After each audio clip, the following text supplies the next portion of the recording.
Bendiciones del Señor. Comenzamos ahora a compartir una nueva doctrina denominada eclesiología. Esta doctrina se relaciona con la iglesia. Definamos un poco la palabra iglesia. El término proviene de la palabra griega eclesia. Tal palabra era un término común utilizado en todo el ámbito donde se hablaba la lengua griega. El término es anterior a Jesucristo. En su peregrinar histórico, por lo tanto, el Señor Jesús tomó este término común y le dio, a partir de él, un sentido propio. Cuando el Señor habló de mi iglesia, ya no se trataba de cualquier concurrencia, asamblea o congregación, sino de la asamblea exclusiva de Jesucristo, formada por los llamados por él, la asamblea de su reino. Desde Cristo, la palabra iglesia se refiere al pueblo de Jesucristo, a los redimidos, llamados del mundo para reunirse alrededor de su Señor.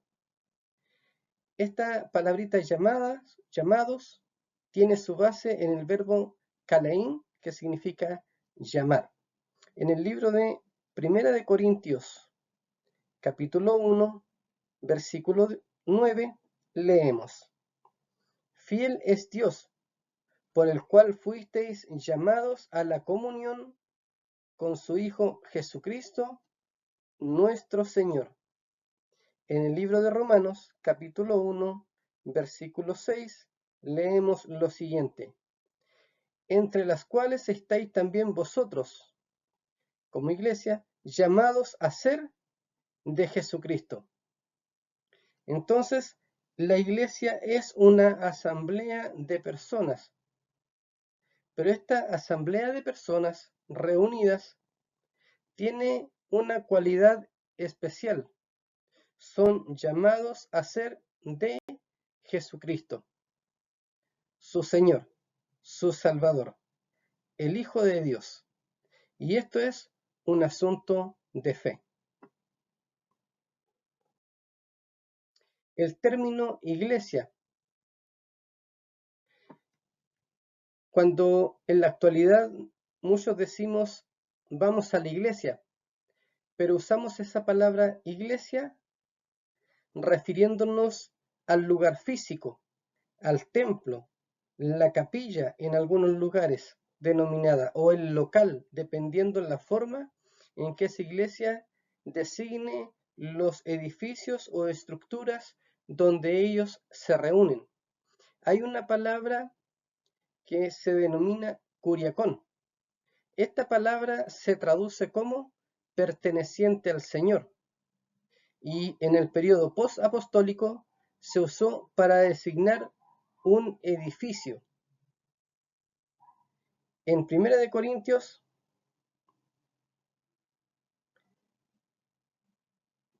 capítulo 11, versículo 20, dice lo siguiente: cuando pues os reunís vosotros, esto es, comer la cena del Señor. En el griego está esta palabra curiacón inserta ahí. Cuando se reúnen ustedes que pertenecen al Señor en un lugar determinado, es porque pertenecen al Señor, pero se usa la idea del lugar. En Apocalipsis, capítulo 1, versículo 10, dice: yo estaba en el Espíritu en el día del Señor, y oí detrás de mí una gran voz como de trompeta. También en el griego está inserta esta palabra curiacón, en el día que pertenece al Señor. Es allí cuando esta palabra empieza a cobrar un sentido de edificio, de lugar. El lenguaje, a saber, va cambiando algunas designaciones o usos en el tiempo, así como cuando hablábamos del Señor Jesús. Jesucristo no es el nombre, Jesús es el nombre, Cristo es un título, pero con el tiempo al usar estas dos palabras juntas, se llegó a entender y reconocer que Jesucristo es el nombre de Jesús. Pero en realidad es un nombre más un título.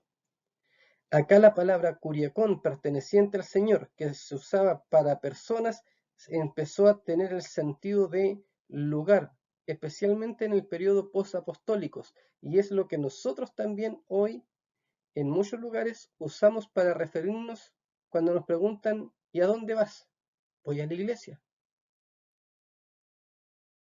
Pero al decir iglesia en ese sentido estamos hablando de un lugar físico. Otro término para iglesia, que es la raíz que más conocemos, es eclesia. Se traduce como iglesia y tiene la idea de asamblea, gente reunida. Entonces, se usa esta palabrita en Mateo capítulo 16, versículo 18, y yo también te digo que tú eres Pedro, y sobre esta roca edificaré mi iglesia, y las puertas del Hades no prevalecerán contra ella. Luego, en Mateo 18, versículo 17, dice, si no los oyere a ellos, dilo a la iglesia, y si no oyere a la iglesia, tenle por gentil y publicano, cuando está queriendo ejercer disciplina entre los hermanos. En el libro de Hechos, capítulo 2, versículo 47, dice, alabando a Dios y teniendo favor con todo el pueblo, y el Señor añadía cada día a la iglesia los que habían de ser salvos. ¿Por qué? Porque son llamados por el Señor. Aquí diré algo. La iglesia es del Señor. Los llamados a la iglesia son llamados por el Señor. Puede haber evangelistas cumpliendo su ministerio, predicadores itinerantes, pastores que hablen del evangelio, pero no son los llamados de una denominación, los llamados de un pastor o de un evangelista. Las personas congregadas son llamados por el Señor, son llamados de Jesucristo. Entonces, la palabra eclesia significa asamblea de personas, incluyendo el verbo que significa los llamados. La iglesia es única, no porque es una asamblea de personas como cualquier otra, y nosotros tenemos alrededor asamblea de personas, congregaciones, instituciones, clubes deportivos, asistencias sociales, algunas fundaciones, son asambleas de personas. Pero ¿qué hace única a la iglesia? No es tener gente reunida, sino porque es la asamblea de creyentes llamados por Jesús. Eso la distingue de cualquier otra organización. Son los llamados por Él para formar un pueblo que sea distinto a las otras congregaciones, a las otras asambleas. Esta asamblea es una asamblea perteneciente al Señor. El uso de la palabra iglesia. El cuerpo universal de Cristo, compuesta por creyentes de toda época. En el libro de Mateo, capítulo 16, versículo 18, leemos, y yo también te digo que tú eres Pedro, y sobre esta roca edificaré, noten, edificaré mi iglesia, hacia adelante, mirando hacia el futuro. Luego en Efesios, capítulo 3, versículo 10, leemos, para que la multiforme sabiduría de Dios sea ahora dada a conocer por medio de la iglesia a los principados y potestades en los lugares celestiales, dada a conocer. A él sea la gloria, versículo 21, en la iglesia, en Cristo Jesús, por todas las edades. En el mismo libro de Efesios, capítulo 5, versículos 23 al 32, se habla de la analogía de el marido, la esposa de Cristo y la iglesia, y del lugar que ocupa, del rol que se debe cumplir, cómo se deben tratar y cómo debería ser la iglesia. En el versículo 25 y 26 hay algo muy interesante. Dice: maridos, amad a vuestras mujeres, así como Cristo amó a la iglesia y se entregó a sí mismo por ella.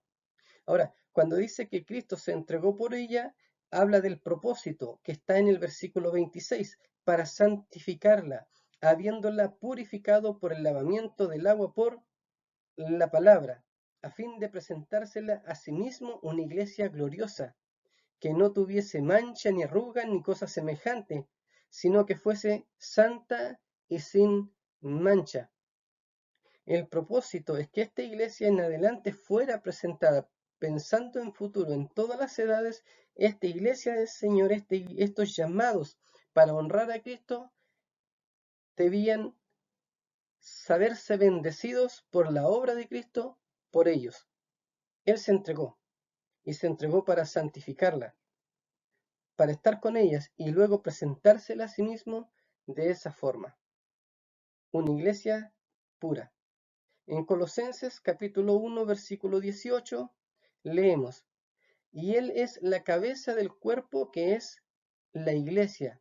Él, que es el principio, el primogénito de entre los muertos, para que en todo tenga la preeminencia. Ahora me gozo en lo que padezco por vosotros y cumplo en mi carne lo que falta de las aflicciones de Cristo por su cuerpo, que es la iglesia. Esa iglesia universal de Jesucristo se entiende que es por todos los tiempos, todas las edades, en todos los lugares también. La iglesia local es donde nosotros nos congregamos habitualmente. En algunas iglesias, y dependiendo su forma de su estructura de organización, lo hacen 2 o más veces por semana. Son creyentes que adoran en una localidad. Entonces, el término iglesia, el uso de la palabra no es siempre igual.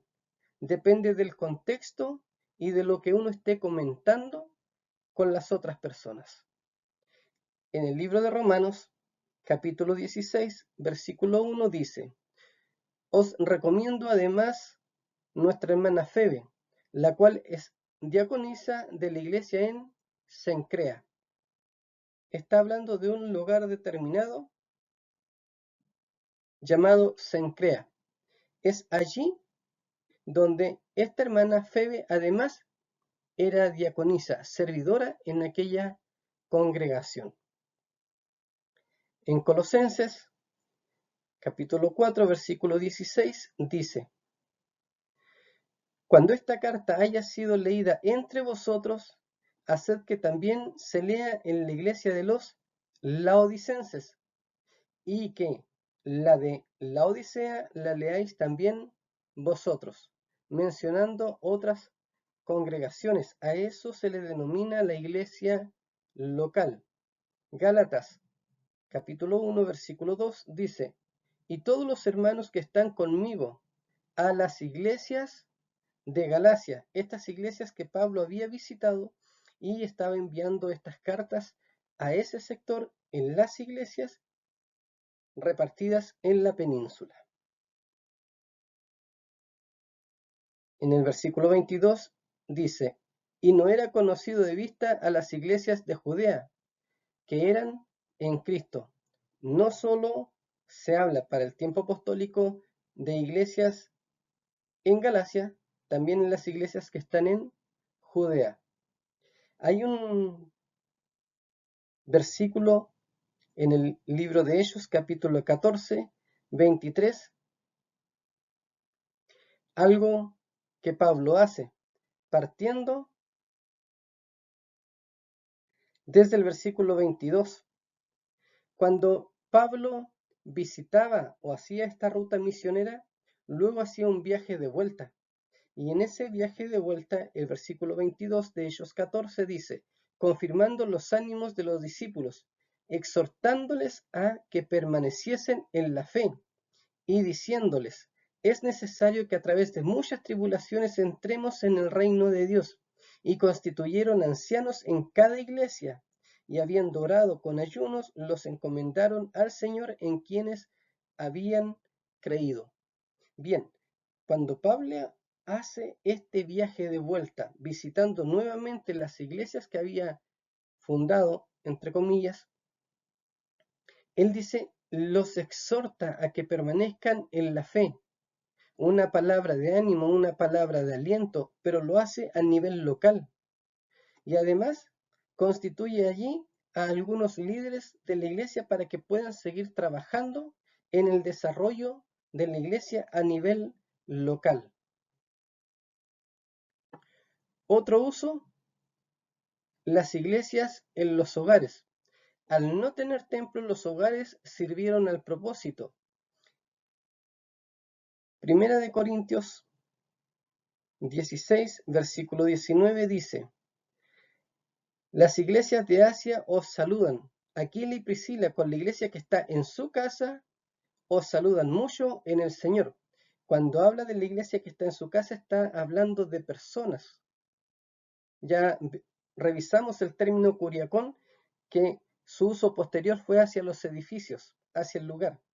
Pero aquí se mantiene el uso de iglesia como asamblea de gente reunida.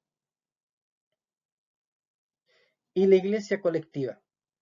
La iglesia debe tener una unidad. Y esa unidad, a veces, por capricho, simplemente se pierde. Porque algunos quieren, por su orgullo, verse más grandes, o saben más, o simplemente mostrar un estatus diferente al de otras congregaciones. Hermanos, la iglesia es una sola. La iglesia es perteneciente al Señor. Y 1 Corintios 10:32 dice, no seáis tropiezo ni a judíos ni a gentiles, ni a la iglesia de Dios. Hechos, capítulo 9, versículo 31, dice, entonces las iglesias tenían paz por toda Judea, Galilea y Samaria, y eran edificadas, andando en el temor del Señor, y se acrecentaban fortalecidas por el Espíritu Santo. El libro de Gálatas, capítulo 1, versículo 13, dice, porque ya habéis oído acerca de mi conducta en otro tiempo en el judaísmo, que perseguía sobremanera a la iglesia de Dios y la asolaba. Cuando Pablo está hablando en este pasaje de la iglesia de Dios, es esa iglesia que está repartida en distintos lugares. Iglesias que, como decía el texto anterior de Hechos 9, crecían en paz y tenían paz todas ellas.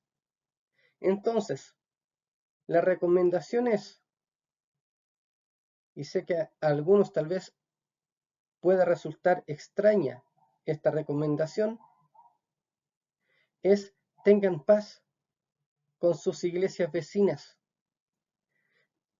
Todos somos llamados por el Señor.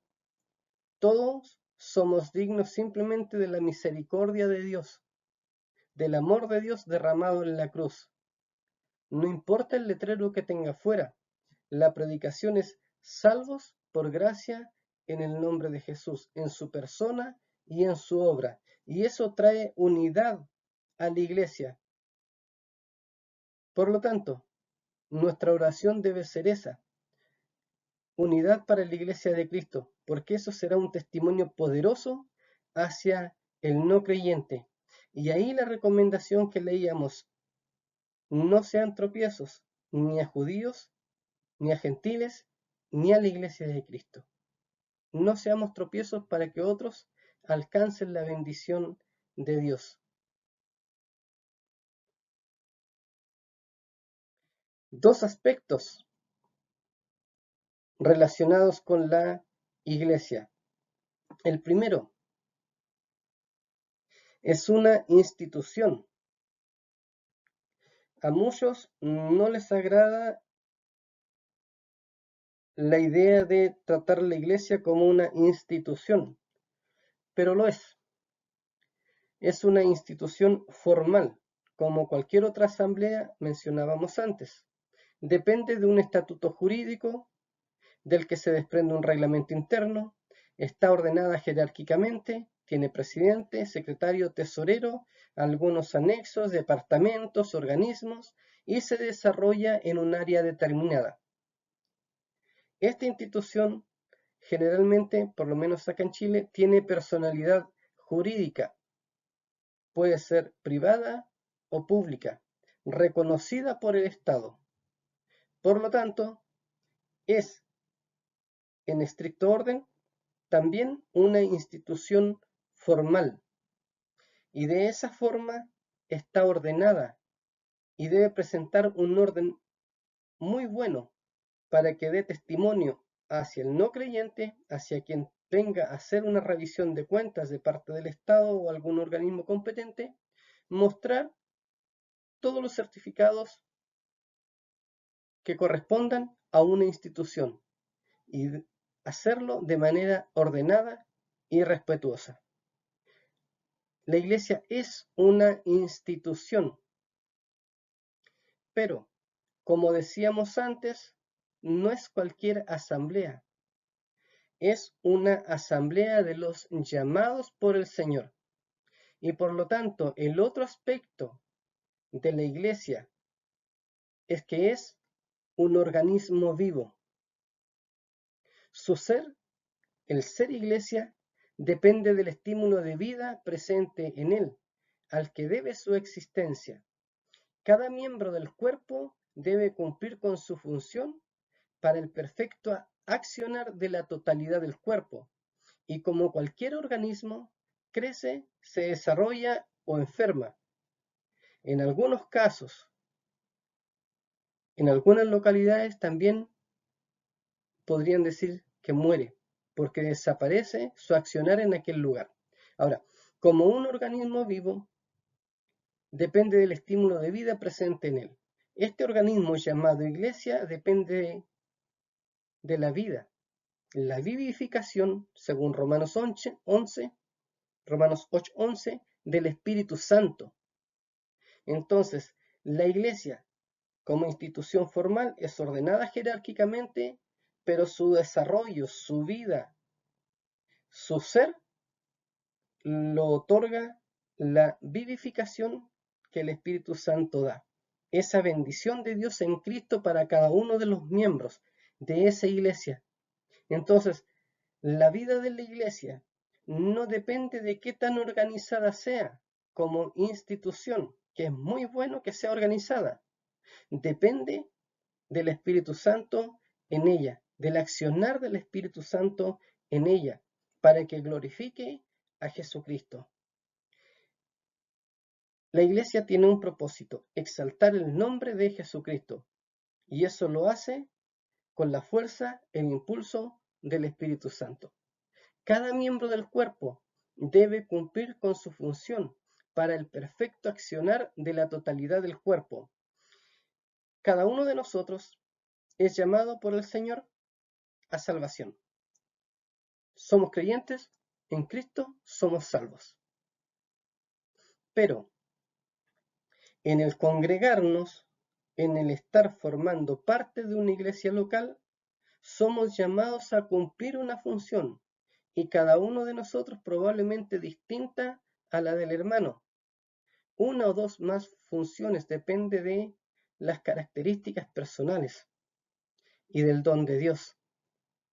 Pero debemos cumplir esa función con alegría, servicialmente, con gratitud a Dios por la oportunidad que nos da. Y tenemos que entender que como cualquier otro organismo, crece, se desarrolla o enferma. La iglesia debe avanzar, ¿Quién enferma a la iglesia? Al cuerpo de Cristo, somos nosotros. Somos los responsables. ¿Cuándo? Sentimos envidia, caemos en murmuración, no nos interesa el funcionar de este organismo, sino que simplemente nos distraemos por distintos asuntos de la vida y no prestamos atención a lo que debemos hacer en el cuerpo de Cristo, que es un organismo vivo. Cuando usted falta en el congregarse,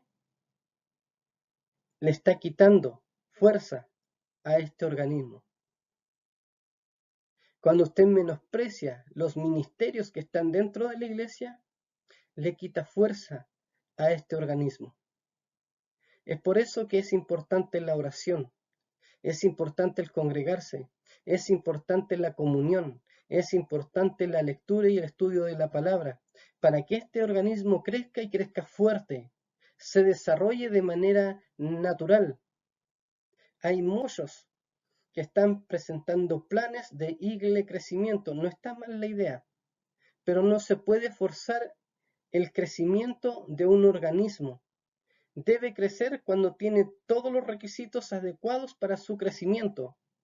Entonces, si desea que la iglesia crezca, usted debe estar sano como individuo que forma parte de ese cuerpo, de esa congregación, y aportar con sus dones, con sus talentos, con sus propias características personales al accionar sano de la iglesia, orando por sus líderes, orando por el pastor, orando por cada uno de los hermanos, por su propia familia, para que esta iglesia, este organismo, crezca. Porque la parte institución ya está. ¿Es una iglesia, es una denominación determinada? La parte institución está.